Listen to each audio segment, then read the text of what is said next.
Assalomu alaykum. Quyidagi ketma-ketlik limitini hisoblaymiz. Limit n cheksizlikka intilganda n bo'lingan n-chi darajali ildiz ostida n faktorial yechish. Bu limitni hisoblashda Stirling formulasidan foydalanamiz. N faktorial teng 2pn ko'paytirilgan n taqsim y ning n-chi darajasi. Bu Stirling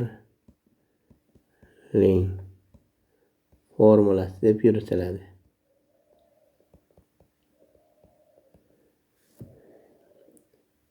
N-chi darajali ildiz ostida n faktorial.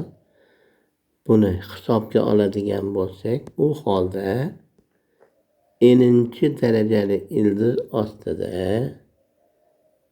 kvadrat ildiz ostida 2pn hamda ko'paytirilgan n taqsim y ning n-chi darajasi. Bu teng 2pn ning 1 taqsim 2 n-chi darajasi ko'paytirilgan n taqsim y. U holda berilgan limitimiz quyidagi ko'rinishga ega bo'ladi. Limit n cheksizlikka intilganda n taqsim n-chi darajali ildiz ostida n faktorial teng limit n cheksizlikka intilganda n bo'lingan 2pn ning 1 taqsim 2 n-chi darajasi hamda ko'paytirilgan n taqsim y. Bu teng bo'ladi y bo'lingan limit n cheksizlikka intilganda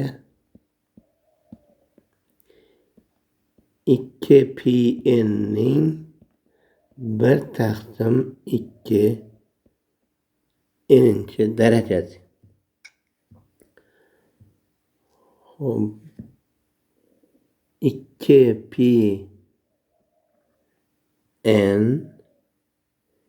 2pn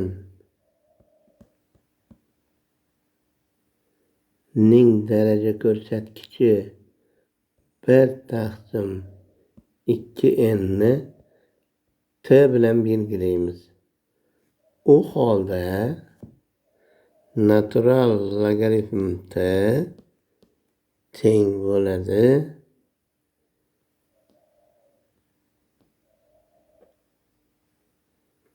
natural logaritm 2pn bo'lingan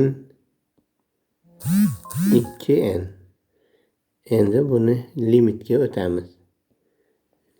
Limit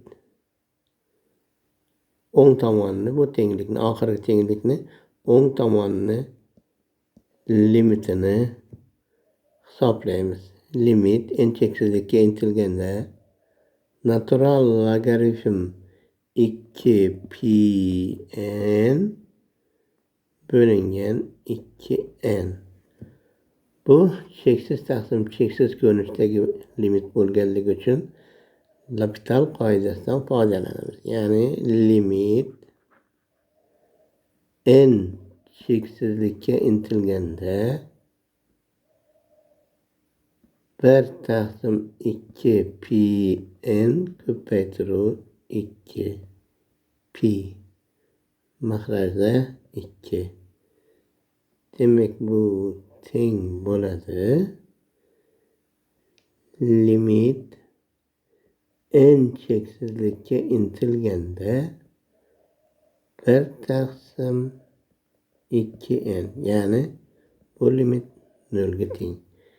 Demak, t barobar 1 ekanligi kelib chiqadi. Unda berilgan limitimiz limit n cheksizlikka intilganda n bo'lingan n'inchi darajali ildiz ostida n faktorial u teng bo'lar ekan y ga. E'tiboringiz uchun rahmat.